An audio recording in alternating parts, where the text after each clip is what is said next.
thank you all for coming today with, obviously, we are recognizing the number of, well, the people that lost their lives on the job.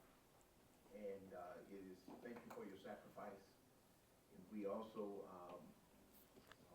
been notified by several people that's supposed to be here. A lot of things have come up that they cannot make it. So we're going to go on and try to make things happen. Let me just give some directions. You see with a candle in front of you? Once we get to that point, the names will scroll down. But once the name is called, and we'll start from you, Reverend King. And turn the light, turn the candle on, and just place it on one of those little dots there. Okay. And so that'll be after we read the name, ring the bell, then you come and light. And we'll do that. And if you would stand over there with the secretary and directly us, we want to take a picture.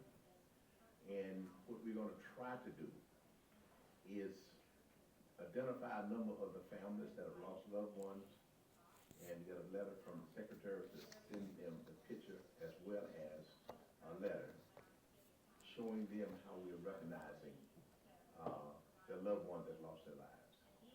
So that's what we're hoping to do in the future. So that's where we are. So again, we thank you for coming, and so we want to start now because we also want to emphasize the staff has worked hard to prepare food. And once this is over with, we hope you just hang around and eat because this will give us a chance to kind of exhale, give us a chance to kind of, lift each other up and you know, kind of enjoy one another. So what we're going to do now is start off by looking at a film.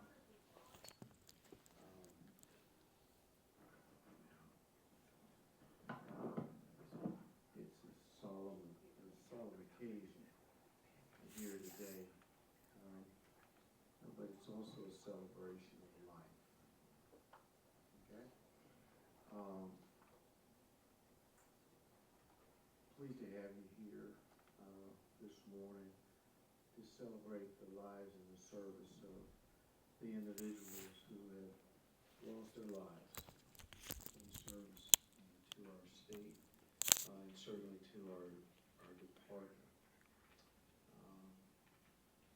It's always a privilege, but it's also a staying privilege whenever we do this every year because it's very emotional, obviously, to me. And I know it's emotional to members of the family. That's why we're going to make a concerted effort next year to hold this in a larger venue where we can celebrate the families and show them just how much they mean to the state of Arkansas. Today we honor these men and these women who gave their lives in the course of their work at ADLF, Arkansas Department of Labor and Licensing. You should know that these people, along with many of you, were helping to build the very backbone of our communities across the state of Arkansas, and that's why these celebrations are so important. They shaped, they assembled, they sustain the infrastructure in many ways that makes it possible for us to enjoy our everyday lives as Arkansans. Their labor, my friends, was not just a job. It was a contribution. It was a contribution to something larger than even themselves. They worked with skill. They worked with dedication. They worked with pride. And today we honor that service in this event. We remember them today, not only for how they left this earth, but we remember them for the lives that they lived as providers for their families. Many people are left behind, as we saw in the video. How are they going to make it now? Many of these individuals and families have lost someone that was the sole provider for that household. We remember them for that. We remember them for the teens. Those of us who remember working with them, we remember them as innovators. Individuals, both men and women, who came to work every day and brought new ideas and new concepts and challenged management when management was not wanting to do this or that, but they were there. We remember them as neighbors. Their absence is represented by these candles that we have displayed on the desk here, and their absence is going to be felt. It's going to be felt by families, of course. It's going to also be felt by the co-workers that they share their lives with. You know, we often spend more time at work than we do at home. And so their absence is going to be missed by their co-workers. But it's going to be missed also by the communities across the state of Arkansas. So this service, folks, should be a call. It should be a call to continue striving for safer workplaces across the state of Arkansas. It should be a call to every worker and every management member and every owner of every organization throughout the state of Arkansas. It should be a clarion call across our state. And that call should signal the value that every worker has. It should be a call to ensure that no life is ever lost where it can be protected. That means dotting the I's, crossing the T's, thinking outside of the box in our management, in our boardrooms. How can we better serve the people that make our business run? How can we keep them safer? How can we be better able to return them to their homes for evening dinner with their family? Clarion call, my friends. A call to the leaders in our state to fashion legislation that makes it possible and most probable for these people to go home every day and continue to provide for their families. It's a wake-up call. It's a wake-up call. As we honor these individuals, if we truly honor these individuals, we carry on that responsibility. That's what this is all about. That's what this is all about. They cannot any longer speak for themselves. Those who care for them can speak. Those of us who are left can speak. So when we see issues that could impact the safety of our workplaces, it is incumbent upon us. Because if we're true in honoring these individuals, it is incumbent upon us to bring that to the attention of people who can make a difference in the lives of the workers and the people of the state of Arkansas. Because That is the bedrock. These are the people, though they have passed, these are the people who are where the rubber meets the road. No board member ties an electrical line. No board member stands on an assembly line with the threat of his hand being cut off. No board member operates a forklift. No board member loads a truck. No board member is ever in threat of being electrocuted, mutilated, or in some other way deformed.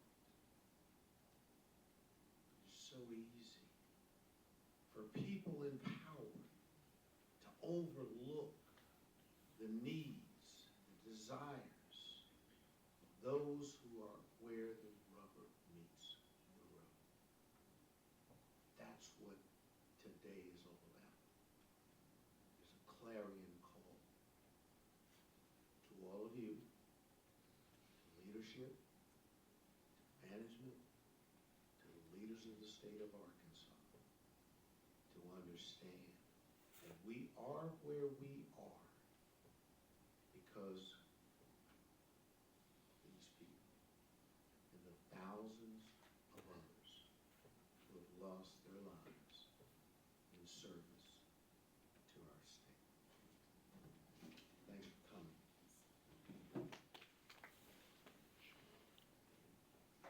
I should have gone first, because that's hard to follow. I appreciate that. So,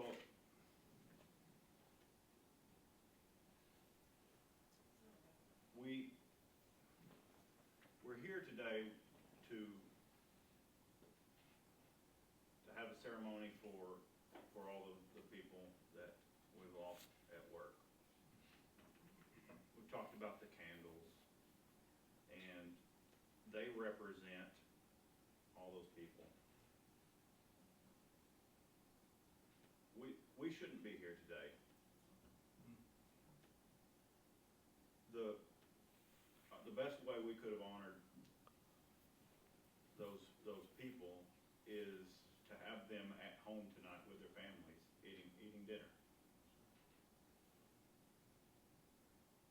If we come here every year and we continue to light these candles, the best way that we can celebrate the life of these people is to make a change. Because a ceremony like today, without us making some sort of change to keep that from happening, is just a hollow ceremony. So in our companies, we often celebrate our injury rates. We celebrate man hours without injuries, and that's important. But we also have to remember that scrapes and bruises are not the things that are causing us to light these candles today. Those are the high impact, the high energy hazards at work. They aren't the things that we cover up with Band-Aids. These are severe hazards. You know, for too often, for too long, and we celebrate those injury rates, those things. We think about the pyramid of injuries, and we've talked about for many years those things at the bottom. If we eliminate all those minor injuries, well, then we make an impact to those higher levels, the more severe injuries, the fatalities. But that isn't always the case. The things that are causing us minor injuries are usually not the things that are causing those debilitating injuries and fatalities. So I want us to think about when we leave here today, what are we doing at our jobs to prevent fatalities? Let's think about moving away from looking at the bottom and build systems and procedures that protect people on their worst days. People make mistakes, and we have to have systems and protections in place to allow them to go home at the end of that day when they make those mistakes. So the best thing we can do to honor these people that we've lost over the last year is to take that and go figure out, how do we make a fatality in our workplaces impossible? So that's what I want you to leave today. And as a group, Sharp VPP, I want us to focus on what are we doing in our own facilities, and what kind of message are we sharing? How are we taking that to companies around the state to make sure that they have these systems in place that don't allow the fatalities to happen?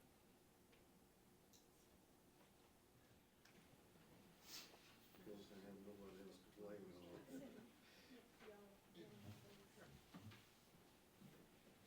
I have a proclamation that I need to read. I just wish I brought my glasses, Steve. I think I can make it. To all these presents come greetings, whereas workers in every industry across the United States of America and throughout Arkansas serve as the backbone of our economy thanks to their hard work and their dedication. And all workers have a right to safety in the workplace. Whereas tragically, many workers are killed and even more are injured in the workplace. Whereas this creates hardships on employers, co-workers, and family members of the workers who lost their lives.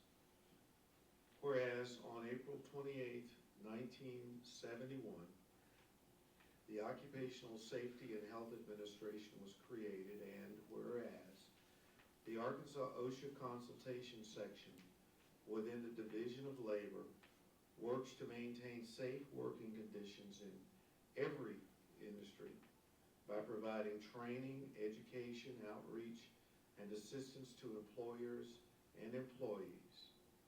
Now therefore, I, Sarah Huckabee Sanders, Governor of the State of Arkansas, by virtue of the authority vested in me by the laws of the State of Arkansas, do hereby proclaim the 25th of April, 2026 as Workers' Memorial Day. In testimony whereof, I have hereunto set my hand and caused the great seal of the State of Arkansas to be affixed this 6th day of April in the year of our Lord 2026, and it's signed by Sarah Huckabee Sanders, Governor. I want to present this to you and to Director Hudson. You come.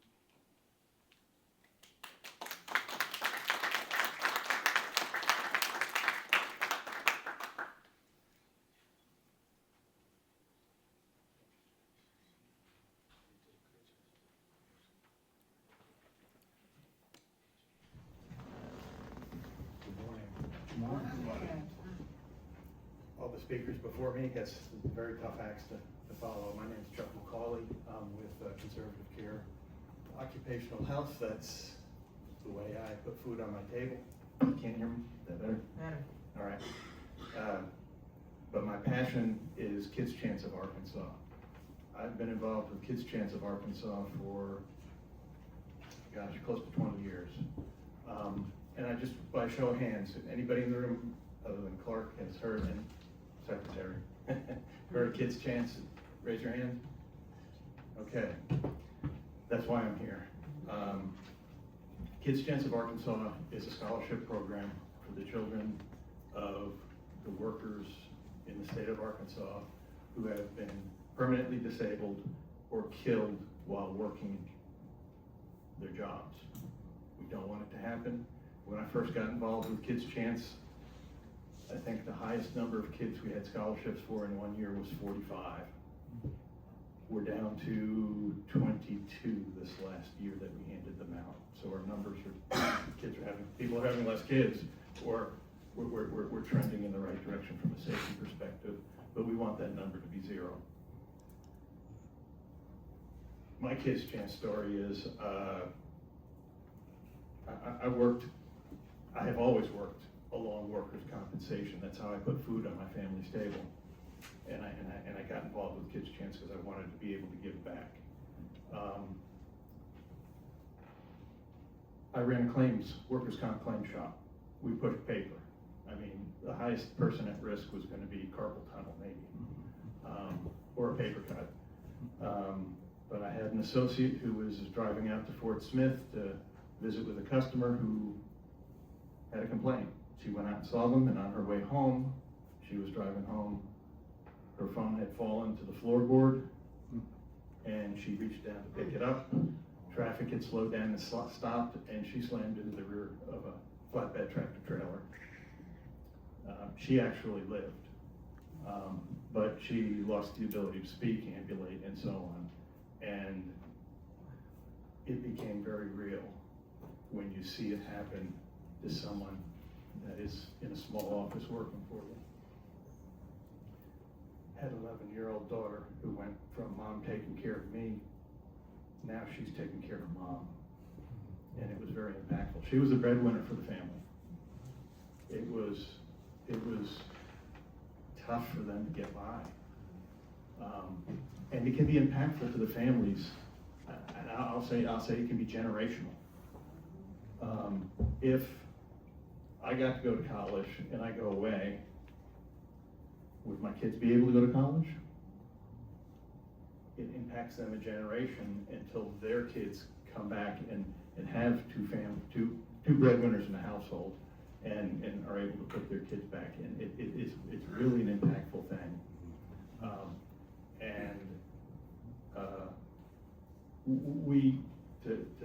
To mirror some of the other points, this is, from a business perspective, we look at oh my gosh, the person's hurt themselves at work. We've got to hire somebody new. People's got to stay later. I've got to carry more to get the job done. But you don't think about what's happening to the family and the people that are behind it. And that's really what Kids Chance of Arkansas is about. We've been around for about 25 years. We've given out, I want to say about $1.2 million in scholarships, and I hope the secretary will be there when we hand them out, the scholarships out in July, this summer before kids head off to school. I do have a video. You found it? Okay, hang on 1 second.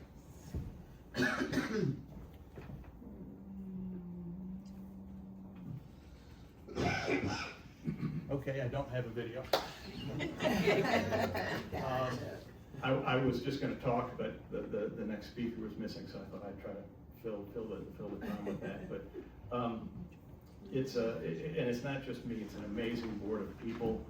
We get tremendous support from the state and the Arkansas Workers' Compensation Commission, but we always need help.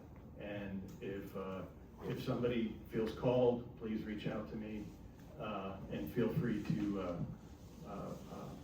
give me a call or reach out, or it's Kids Chance of Arkansas is our not email address, but a website, so you can look us up and see what we're about. We have fundraisers throughout the year, and again, all of the money goes towards taking care of our kids, and we look at them as our kids, and stay real close with them and stay in touch throughout the year, not just handing them a check at the end of the year and going away. So anyway, I thank you for the time and the opportunity to visit. Good morning, everybody. Good morning. Have to excuse me, I was sick last weekend and you know how it drags on a little bit. For those that don't know me, my name is Joe Urama. I'm the corporate safety manager for a company called Canfor. We're a wood manufacturing company. We have 14 facilities over 7 different states in the US South. And me and my family recently moved down from Canada about 1.5 years ago, and we're enjoying this beautiful weather. I made a few notes. I've got a speech, but I made a few notes. I can see that I'm in a room full of like-minded people. Amen? Amen. I'm gonna choke up a little bit as we go through this, because this is emotional, right? This is an important day. And, you know, I wanted to thank Daryl for what he said, and Brad for what he said, and Chuck. I mean, I've never heard of that before. That's the Lord's work right there. So God bless you, and thank you for talking about that stuff. We're fighting a good fight, right? That's what we're here for. We're fighting the fight against workplace injuries, illnesses, and fatalities. And I made a comment about Brad's work being the Lord's work. That's the Lord's work right there. That's good business to be in, and it's hard pressed nowadays to find people that don't want people to go home safe. So I want to start by thanking Clark for the opportunity to come up here and speak.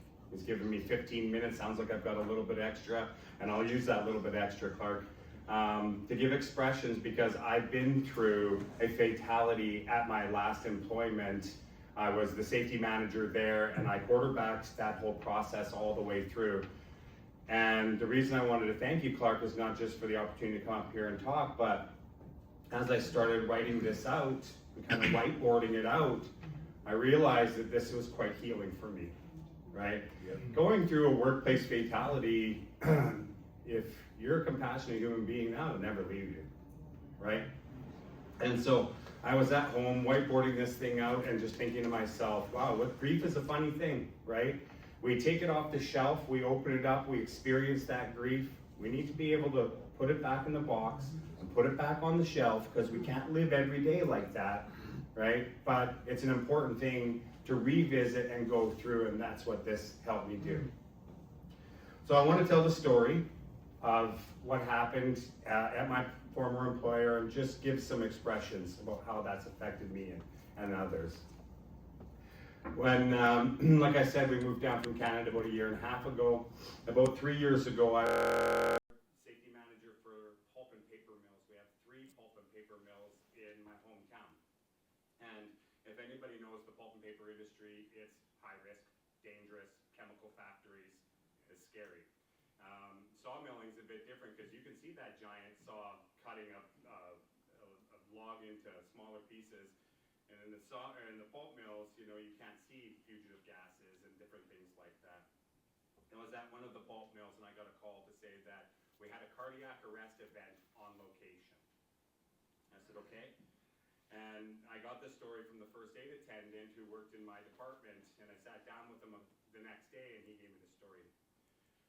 4 workers that went over to our mud filter building. There was 3 of them went up to the 3rd floor, and 1 was down on the ground floor. And they had to use an overhead crane to pull up a pump up to the 3rd floor. And so the worker in question, his name's Gary. Now Gary and 2 other hourly workers were on the 3rd floor, and Gary was leaning over a handrail through the opening in the floor, talking to the ground floor employee as they rigged up the pump and pulled the pump up with the crane. This particular crane had a soft power cord. So instead of having a metal shroud around the power cord, it was like a welder's power cord, where it was just soft and run and plugged into the wall. What happened was, while Gary was leaning over the handrail, he stood up and fell straight backwards. So I talked to the hourly workers, I talked to the first aid attendants, the hourly workers that were up there doing, they just fell backwards, straight into cardiac arrest. Now, by the grace of God, those 2 hourly workers had just finished CPR training on their own, not because the company forced them to, because they wanted to. And so they jumped on right away, and they began CPR on Gary. They called on the radio for support. 2 minutes later, this young man, John, who worked in my group, the first aider, he showed up. He had his jump kit, he had the AED, and he said, Joe, I asked him about it. He said, Joe, when I got there, Gary's eyes were as red as the stop sign, his lips were blue, and he was non-responsive. And so he set the boys up with proper CPR, bare the chest, get the AED, put the pads on. He said that it was like slow motion watching this go down as the machine fired up. And that machine said, shock advised. John said it was like a movie at that point. All of them just stood there and stared at each other for what seemed like forever, which was probably about half a second before they stood back and hit that button. Gary was a 300-plus pound man, and that machine bolted his body off the ground and back down, and boom, Gary came back to life. Unbelievable. I got a call 3 days later that I won't get into from the government of British Columbia wanting to award those 2 hourly workers jumping on and doing CPR, and she said the chances of somebody coming back from CPR is like less than 5%, and within AED, I can't remember the percentage, but it's still unlikely. And Gary came back, okay? So, I appreciate that, but that's not the end of the story, right? We're here for a reason.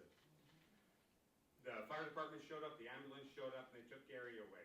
And I got the call again, he's off site, he's okay, he's talking, he's responsive.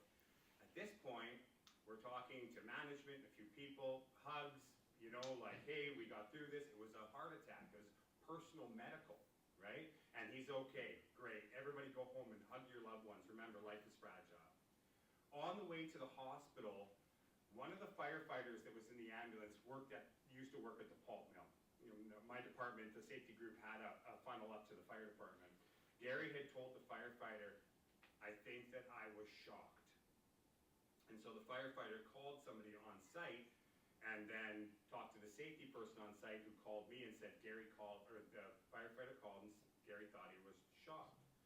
They did an investigation in the area and found that that soft power cord that was powering the crane had a diagonal slice in it that you couldn't really see.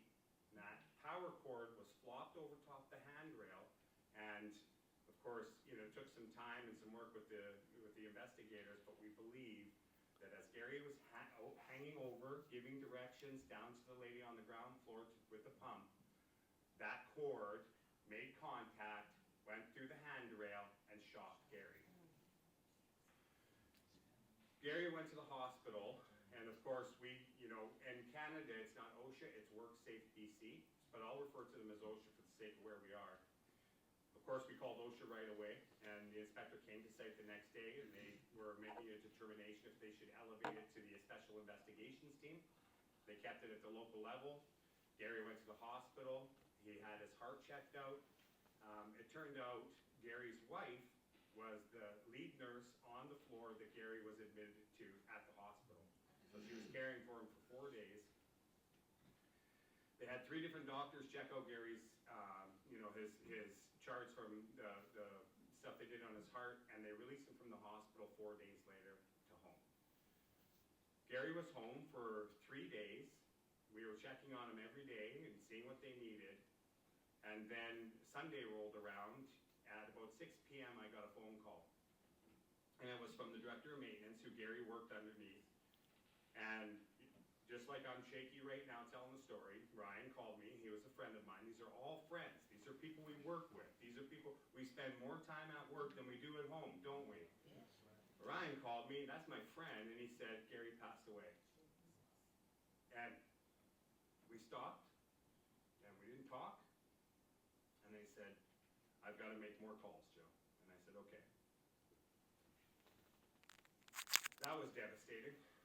And it was devastating for me, devastating for Ryan. Just like this says over here, I made a note, they're never the only victims, right? So now, everything's changed. We just lost somebody that we love, and first we thought it was a heart attack, not our fault. Then we think, oh no, that was our fault, but he's okay. And then, no, that's our fault, and we lost him, our brother. So then, the investigation turns from local officer to special investigations. This is the right thing to do. That next Monday morning, special investigations showed up. I'm not here to talk about that process, but you know what it's like when you have 3 people show up to your facility They want to start interviewing people, and they're the ones that take that little recorder and they put it in the middle of the table and they hit record and they start going through this. I'm a people watcher. I care deeply about people. That's why I'm in safety. I was a firefighter before this. I care about people. But I'm a people watcher. And to watch the reactions of the individuals at the management level, at the hourly level, the union level, and every individual that got pulled into that room and asked to sit down and answer a bunch of questions about what happened. They could do a clinical study about that. Some people go into that room and I don't know. They think by saying I don't know, they're not going to get trapped to saying the wrong thing. Other people get into that room and they talk incessantly and they have nothing to say. One came into the room with a piece of paper and it was a permit to work for a contractor. Those contractors used that crane before Gary did, and they used the crane after Gary did. And OSHA was asking questions about, did the contractors know and did they have the right? Imagine the hazard that was out there before Gary got electrocuted and after Gary got electrocuted that we didn't know about, because we thought it was a personal medical heart attack. He put down a permit to work for the contractors, and on that permit to work it said pre-use inspection on crane mandatory. That's it. Just pencil it on a piece of paper. And OSHA was like, that's all we're looking for. Due diligence, that's the important thing. He came in more confident than the rest, right? But it was an intense week to go through all of that. That whole week, the mill was on pins and needles. And my job is to keep it together. I'm a corporate representative. I care deeply about what happened, and I have to protect the people. We would sit down with everybody before they get into the room, and I told them, because everybody's freaked out. They're terrified. They think they're going to jail or something. And I told them, it isn't about you, it's us. We're in it together. And that's an overall message for everybody, that we're in this together. It doesn't matter if you're union and hourly, or if you're management, or if you're government representative. We're in this together. We're in this room for the right reasons because we're in it together. And more than one person that I talked to and interviewed before they went in there became hardcore loyalists to me because they knew what I said was true. You're not going in there alone, and we're not trying to cut you loose. We're here together. We did 4 days of investigations with the Special Investigations team. We interviewed, we pulled paperwork, we walked the site, we took pictures, and on the last day, they left. And before they left, they said, thank you so much, Joe. Appreciate everything you've done. Probably take us at least a year to determine which way we're going to go with this. But just so you know, it's probably a workplace fatality. And I appreciated, think about the life that those gentlemen live, and probably people in this room where that's their life as they go fatality to fatality doing investigations on companies. So after that, I started making the phone calls that I was required to make, right? Call my boss, okay? This is what's going on, this is what happened. And at the end, my voice starts to crack and starts to shake, and I'm ready to cry, and I'm holding it together. And I told my boss, who, guess what, is my friend, and I said to him, okay, I'm going home. So it was a Thursday, and I said, I'm going home. I said, Bryce has got Northwood, Chris has got Intercom, if you need anything, it's on you guys, I'm going home. And he said, love you, Joe, go home. And I called Bryce, and you don't know these people, but I called Bryce at Northwood, the safety guy, and I said, you got this, I'm going home. And he said, love you, go home. And I called Chris, love you, go home, and I went home. And where I come from, it's hilly. We're in the mountains, we're in the Rocky Mountains, and I remember, I'll never forget driving up that hill to home, right? And I cried, and I cried, and I cried. I cried all the way home going through that. It was like the release had happened, right?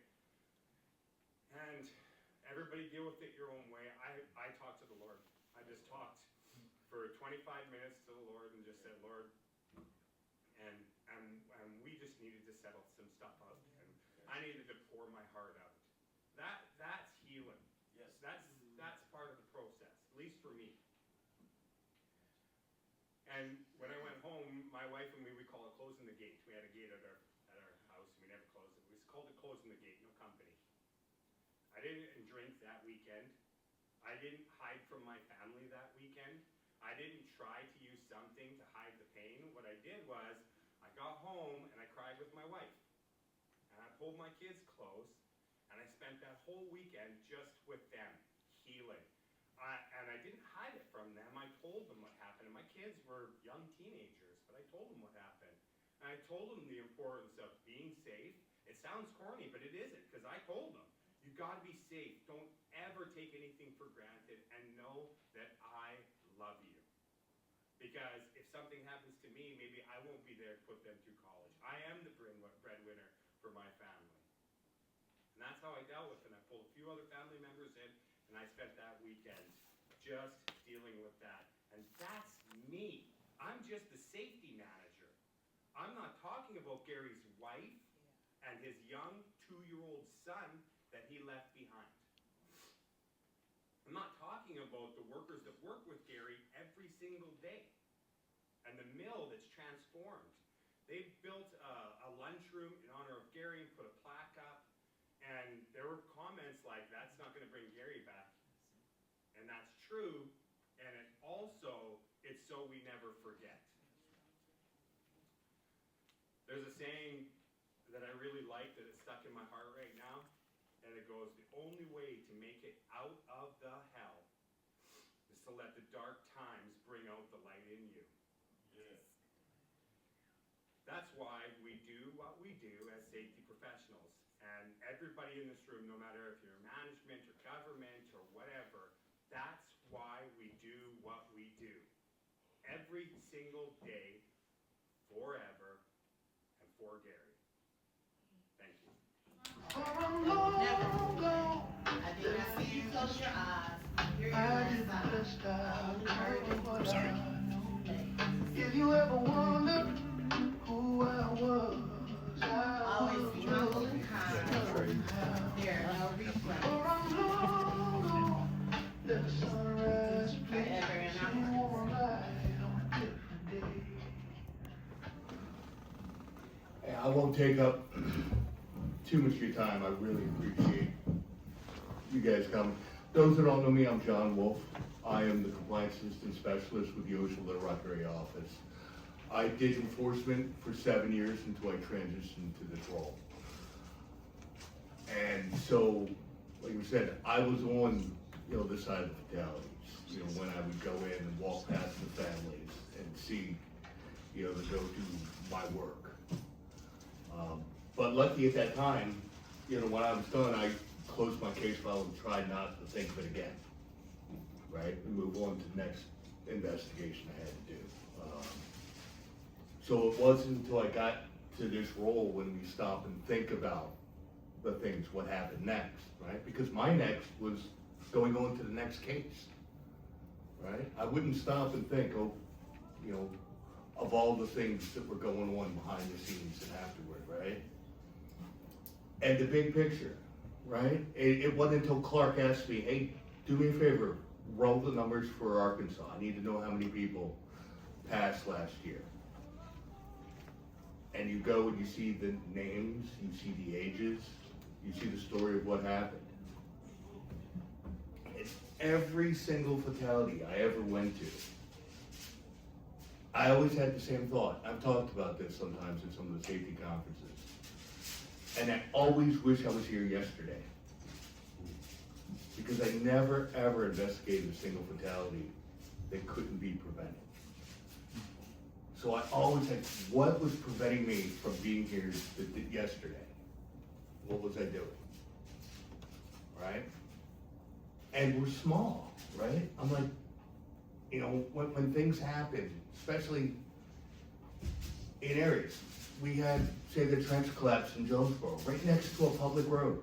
How many hundreds and hundreds of people drove by that? And nobody let me know, right? Just Tuesday, I was at Skills USA. On my way back, there was 2 or 3 roofers up on a roof. How many people drove by that and just looked the other way and went about their business? And that's, you know, when we go and stop and think about what we can do, you just, you know, slow down and be the person who can speak up. Be like, hey, that's not right. We gotta fix this, and we're all in this together. I really appreciate everybody coming today. I didn't have anything prepared, so. Thank you, Thank you. Thank you,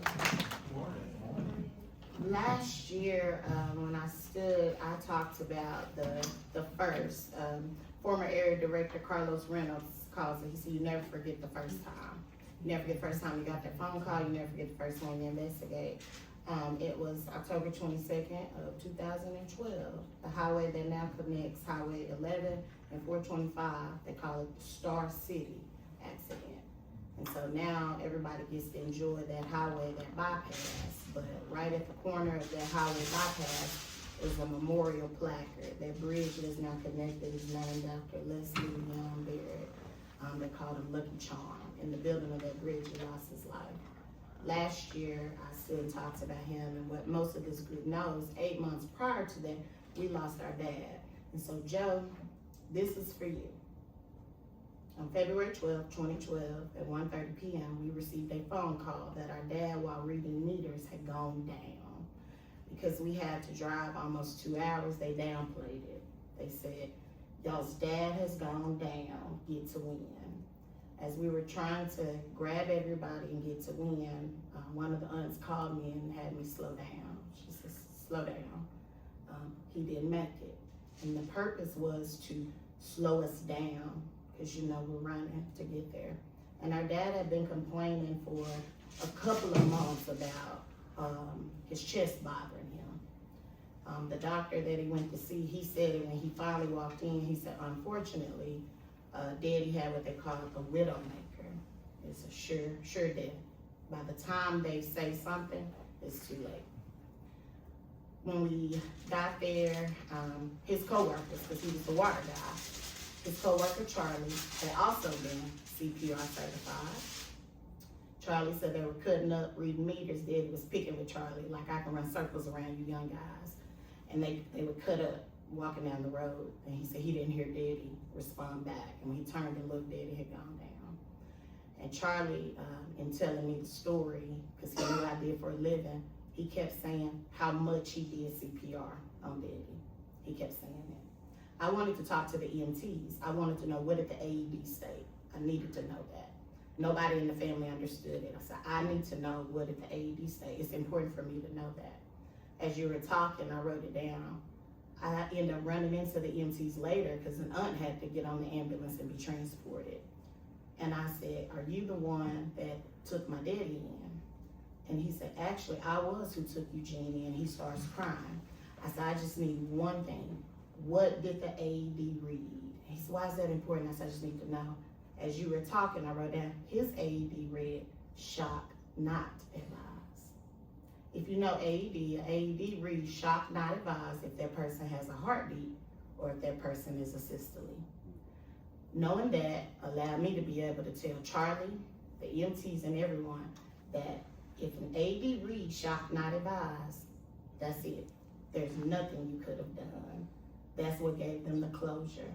So I want to say to you, as the daughter of the man who had a personal issue where there was nothing we could do, that the impact is still the same. You do what you can, you do all you can, because the same situation happened, and his was personal medical, but the impact is still the same. And maybe what we had to experience after that was for me to stand here today to tell you that even when there was nothing you could do, the impact was still the same. So you know what we do each day? We get up and try to make sure everybody gets to make it home to dinner. You keep doing that. If you knew my dad, you know he would want me to say that to you. And to ask you in the closing of the gate what type of dogs you have, because only German Shepherds matter.